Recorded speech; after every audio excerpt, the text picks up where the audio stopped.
Hello दोस्तों, आइए फिर मैं उपस्थित हूँ आज आपके बीच इतिहास का एक बहुत ही महत्वपूर्ण टॉपिक को लेकर। बिना उससे टॉपिक के आपकी जो मॉडर्न हिस्ट्री है शायद कभी पूरी नहीं हो सकती। तो देखते हैं वो कौन सा टॉपिक है। वो दोस्तों टॉपिक है आपका मॉडर्न हिस्ट्री के अंतर्गत। हाँ दोस्तों, ये टॉपिक है आपका महात्मा गांधी, जिनका कि देश की आज़ादी में देश के इतर विदेशों में भी काफ़ी योगदान रहा है। काफ़ी इन्होंने आंदोलन किए हैं लोगों के अधिकारों को लेकर, अधिकारों को दिलाने के लिए। तो आइए देखते हैं कि गांधी जी का जन्म कब होता है। तो दोस्तों मैं महात्मा गांधी पे 2 पार्ट में वीडियो डाल रहा हूँ। पहला पार्ट आपका रहेगा जन्म से लेकर अफ्रीका से जब वापस आएंगे और साबरमती आश्रम की स्थापना करेंगे। उसके बाद दूसरा आपका शुरू होगा चंपारण के बाद से आपकी भारत की आज़ादी तक का। कि गांधी जी का जन्म 2 अक्टूबर 1869 ईस्वी को, स्थान है दोस्तों गुजरात, जिले का नाम था पोरबंदर और दोस्तों गांव था काठियावाड़। यहाँ पे दोस्तों गांधी जी का जन्म होता है। इसके बाद देखते हैं इनकी माता का नाम क्या था, इनके पिता कौन थे, इनके दादाजी कौन थे, यानी पिताजी के पिता कौन थे। तो दोस्तों इनकी माता का नाम था पुतलीबाई एवं इनके पिता का नाम था करमचंद गांधी। करमचंद गांधी, जिनको दोस्तों हम काबा गांधी भी कहते थे। काबा गांधी।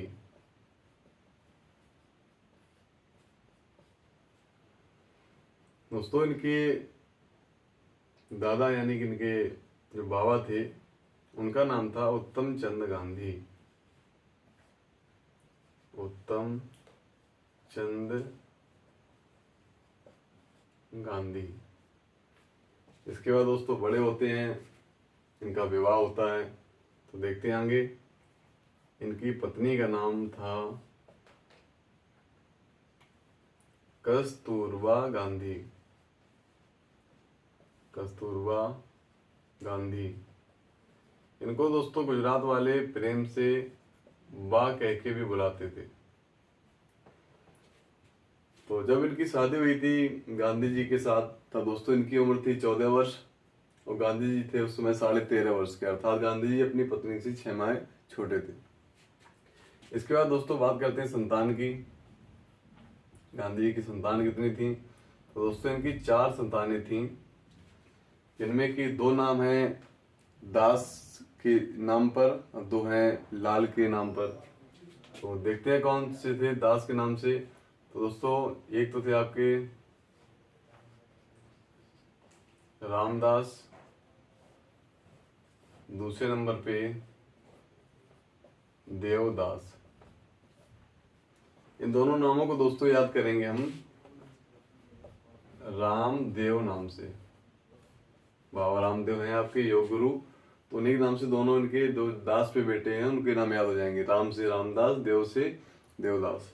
2 बेटे और थे, उनके नाम है लाल करके, अर्थात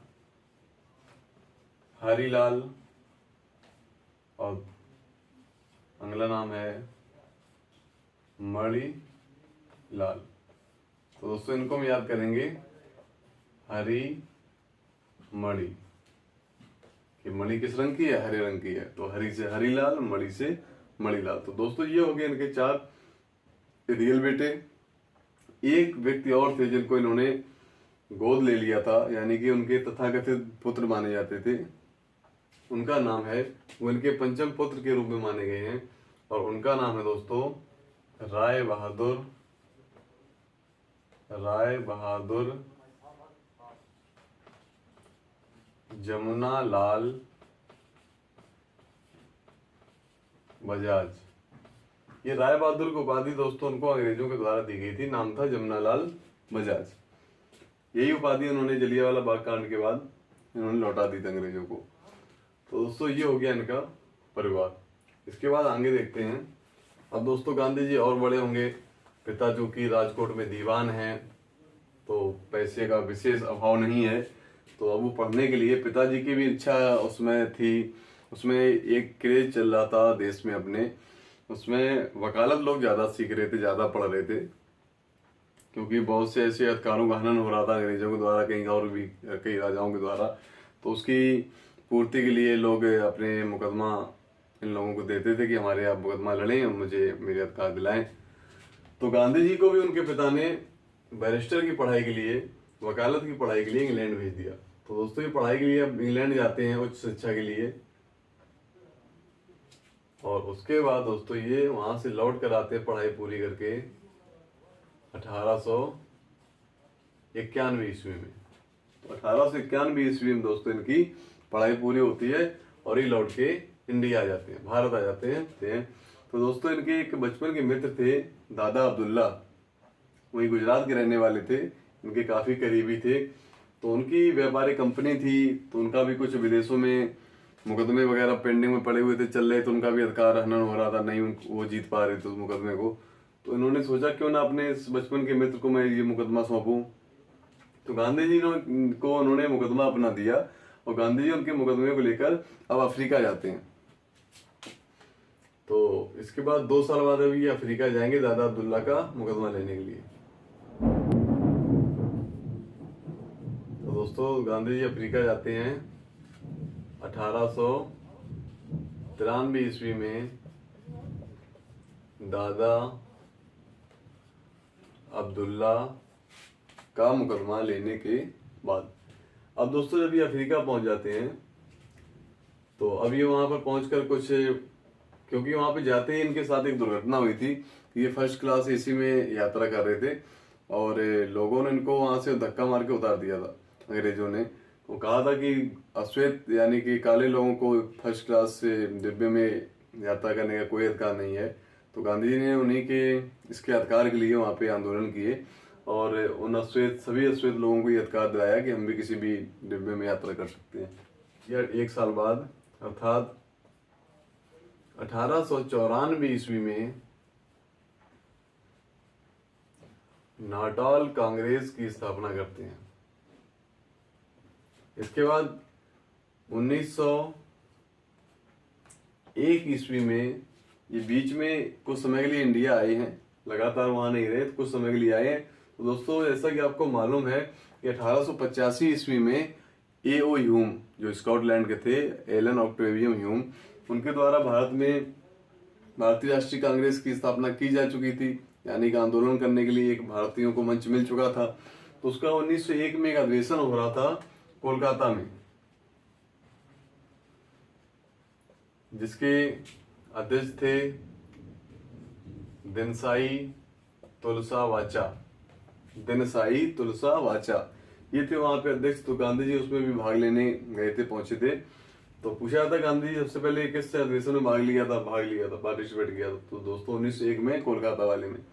इसके बाद फिर वहीं चले जाते हैं, अपनी मुकदमा जो लेकर गए हैं वहां पे जारी रखते हैं अपनी यात्रा को।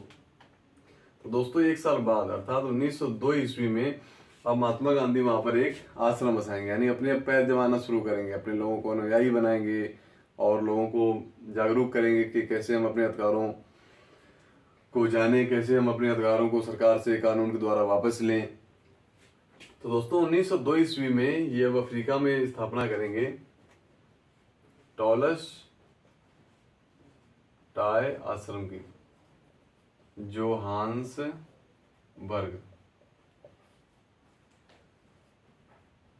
यही दोस्तों जगह है जिस स्टेशन पर इनको धक्का मार के उतारा गया था। आज बड़े गर्व की बात है कि इसी स्टेशन पे महात्मा गांधी की मूर्ति लगी हुई है।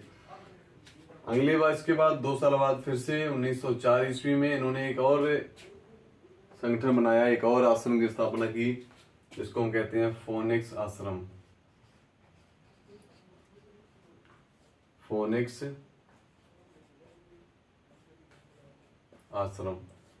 ये दोस्तों इन्होंने 1904 ईस्वी में बसाया और इसकी जगह थी डर। इसके बाद दोस्तों देखते हैं अब गांधी जी क्या करेंगे। अब गांधी जी वहाँ पे कई लोगों से मिलते हैं, हिंदुस्तानी कई लोग वहाँ पर जा रहे हैं, उनसे भी मिले। उनमें एक नाम आता है गोपाल कृष्ण गोखले का। गोपाल कृष्ण गोखले, इनको महात्मा गांधी ने अपना गुरु मान लिया। और ये कैसा गुरु माना? आध्यात्मिक गुरु नहीं माना था, राजनैतिक गुरु एक्सेप्ट किया था गोपाल कृष्ण गोखले को साउथ अफ्रीका में ही महात्मा गांधी ने। सबसे पहले गोपाल कृष्ण गोखले जी से महात्मा गांधी की मुलाकात साउथ अफ्रीका में ही होती है और ये उनको अपना राजनीतिक गुरु एक्सेप्ट कर लेते हैं, मान लेते हैं। तो जब ये वहां से भारत आने वाले होते हैं तो गोपाल कृष्ण गोखले जी उनको समझाते हैं कि जो तुम्हारे ये मित्र हैं साथ में, प्रभुदास, गांधी जी के एक मित्र थे जिनका नाम था प्रभुदास, कहा था कि ये आपके अच्छे मित्र हैं, उनके साथ में पहले आप भारत का भ्रमण करना 2 साल तक, कोई धरना प्रदर्शन कोई आंदोलन वगैरह अभी ना करना, पहले भारत के बारे में भ्रमण करके जानना वहाँ की स्थितियाँ कैसी हैं, अंग्रेजों ने कहाँ कहाँ किस प्रकार से अपने पैरों को जमा के रखा है। तो ये बात उनसे गोपाल कृष्ण गोखले ने नहीं कही थी। दोस्तों आपको बता देते हैं कि महात्मा गांधी के गुरु थे गोपाल कृष्ण गोखले और गोपाल कृष्ण गोखले के गुरु थे महागोविंद रानाडे। महागोविंद रानाडे, बता दें दोस्तों ये वही महागोविंद रानाडे हैं जिनको कि हम महाराष्ट्र का सुकरात कहते हैं। इनको दोस्तों क्या कहते हैं? महाराष्ट्र का सुकरात। ये दोस्तों महाराष्ट्र के सुकरात कहलाते हैं। और महागोविंद रानाडे के दोस्तों गुरु थे केशव चंद्र सेन। केशव चंद्र सेन ये दोस्तों थे महागोविंद रानाडे के गुरु। तो ये क्रम याद रखना गुरुओं का कि महात्मा गांधी, यहां हम लिखते हैं MG, महात्मा गांधी के गुरु थे गोपाल कृष्ण गोखले। गोपाल कृष्ण गोखले के गुरु हैं महागोविंद रानाडे, जिनको कि महाराष्ट्र का सुकरात कहते हैं। और महागोविंद रानाडे के गुरु थे केशव चंद्र सेन। तो ये गुरुओं का सिलसिला हुआ। इसी प्रकार दोस्तों एक मुझे कड़ी याद आ रही है, एक और गुरुओं की कड़ी आपको याद रखना चाहिए हिस्ट्री में, कि एक आपका शासक हुआ है सिकंदर। चलो यहां से हम लिखते हैं सिकंदर, जिसको कहते थे अलेक्जेंडर, हिंदी या संस्कृत में इसका नाम था अलेक्जेंद्र। तो वो सिकंदर जो यूनान का राजा था, सिकंदर के दोस्तों गुरु थे अरस्तु। अरस्तु के दोस्तों गुरु थे प्लेटो और प्लेटो के गुरु थे सुकरात। तो दोस्तों ये गुरुओं का आपको ये भी क्रम याद रखना है हिस्ट्री का। और ये वाला तो आपका टॉपिक में ही चल रहा है कि सिकंदर के गुरु अरस्तु, अरस्तु के प्लेटो, प्लेटो के सुकरात। यहाँ पे था महात्मा गांधी गुरु गोपाल कृष्ण गोखले, उनके गुरु महागोविंद रानाडे और एवं उनके गुरु केशव चंद्र सेन। चलिए दोस्तों आगे देखते हैं। अब देखना है कि अफ्रीका में गांधी जी और कौन कौन सी चीजें सीखते हैं, क्या अपने साथ लेकर आते हैं ऐसा जिससे कि भारत को आजाद कराने का संकल्प मन में लेते हैं, आंदोलन करते हैं, हर जगह गरीब मजदूरों की मदद करते हैं, किसानों की। तो इसके साथ साथ दोस्तों गांधी जी ने अफ्रीका में कुछ किताबें पढ़ी, कुछ लोगों को अपना आइडल आदर्श माना, उनसे कुछ सीखा। तो दोस्तों सीखने के क्रम में देखते हैं गांधी जी ने 3 बातें वहां पे बहुत ही विशेष रूप से सीखी, जो कि भारतीय आंदोलन में अच्छी तरीके से हमेशा काम आई। पहला था दोस्तों जो इन्होंने सीखा सविनय अवज्ञा। सविनय अवज्ञा अर्थात विनम्रता पूर्वक दूसरे की अवज्ञा माने आज्ञा को ना मानना। कैसे ये हम कर सकते हैं? जैसे कोई बात हमें किसी से मनवानी है, कोई हमसे जबरदस्ती कोई कार्य करा रहा है, हमें वो नहीं करना है, तो उससे उसका हम प्रतिकार कि बाहुबल से नहीं करेंगे बल्कि विनम्रता पूर्वक कि भाई साहब हम ऐसा नहीं कर पाएंगे। तो सविनय अवज्ञा ये दोस्तों इन्होंने किससे सीखा? Civil disobedience. दोस्तों इस पुस्तक से जो कि थोरो के द्वारा लिखी हुई थी, इन्होंने सविनय अवज्ञा वाली बात सीखी या सविनय अवज्ञा के द्वारा किया जाने वाला आंदोलन जाना सीखा। दूसरी बात दोस्तों थी इन्होंने जो सत्य संबंधी विचार इनके थे कि सत्य पे चलना चाहिए, और यहीं से इन्होंने सत्य और अहिंसा को अपना हथियार भी बनाया था जीवन में। तो सत्य संबंधी जो इनके विचार थे, ये दोस्तों इन्होंने किससे सीखे? एक वहां के बड़े महापुरुष थे साउथ अफ्रीका के, नाम है उनका टॉलस्टॉय। टॉलस्टॉय दोस्तों वही टॉलस्टॉय है, लियो टॉलस्टॉय। तो टॉलस्टॉय की दोस्तों एक पुस्तक थी, दी किंगडम ऑफ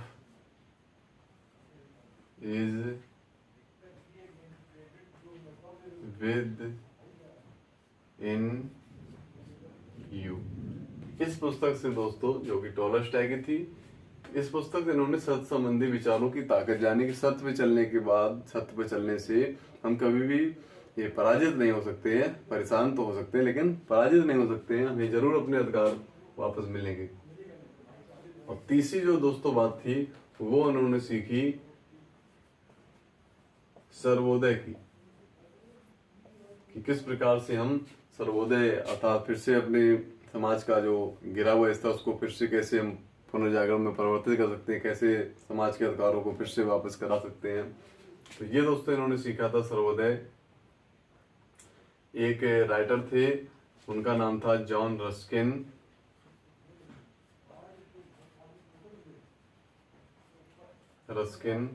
इनकी एक पुस्तक थी, उसका नाम है अनटू द लास्ट। दोस्तों ये पुस्तक थी जॉन रस्किन की। इससे इन्होंने सीखा सर्वोदय संबंधी विचार, इससे इन्होंने सीखे। चलिए दोस्तों आगे देखते हैं। इसके बाद दोस्तों जानते हैं कि इनके पर्सनल सेक्रेटरी अर्थात निजी सचिव कौन थे। तो दोस्तों इनके निजी सचिव की अगर बात करें, निजी सचिव महादेव देसाई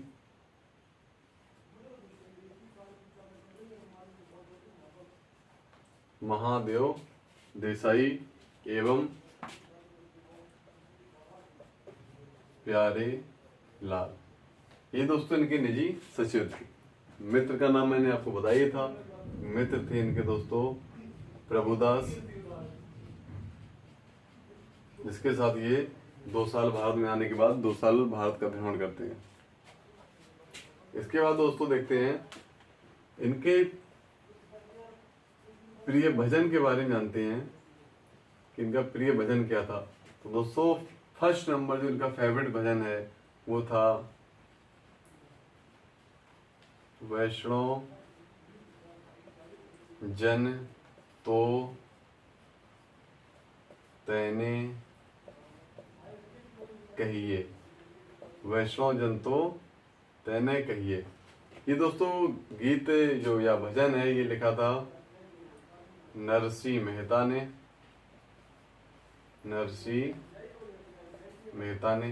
और दोस्तों इनका जो सेकंड प्रिय भजन है वो आपका है रघुपति राघव राजा राम पतित के पावन सीताराम। ये दोस्तों भजन लिखा है आपके कवि विष्णु दिगंबर पलुस्कर ने। दोस्तों लिखा है आपका ये दूसरा वाला भजन। इसके बाद दोस्तों गांधी जी अफ्रीका से वापस आएंगे। तो वापस आने का सन कौन था, तारीख कौन थी, क्योंकि इतिहास में उसका भी बड़ा ही विशेष महत्व है। तो देखते हैं कि गांधी जी अब अफ्रीका से वापस भारत कब आए। तो दोस्तों गांधी जी अफ्रीका से वापस आ रहे हैं अफ्रीका से वापस 9 जनवरी 1915 ईस्वी को गांधी जी भारत वापस आते हैं। तभी से दोस्तों इस 9 जनवरी को हम प्रवासी भारतीय दिवस के रूप में हर साल मनाते हैं। 9 जनवरी को ही हम लोग प्रवासी भारतीय दिवस के रूप में मनाते हैं, क्योंकि इसी दिन हमारे महात्मा गांधी अफ्रीका से लगभग 22 साल बाद, क्योंकि 1893 में गए हैं और 1913 में आपके 20 साल हो जाते हैं, 2 साल और आगे बढ़ गए हैं, लगभग 22 साल बाद गांधी जी अफ्रीका वापस आते हैं। और वापस आने पर इसी सन में अर्थात 1915 ईस्वी में ही गुजरात में एक दोस्तों जगह है कोचरब, वहां पर इन्होंने एक आश्रम बसाया जिसका नाम इन्होंने रखा था सत्याग्रह आश्रम।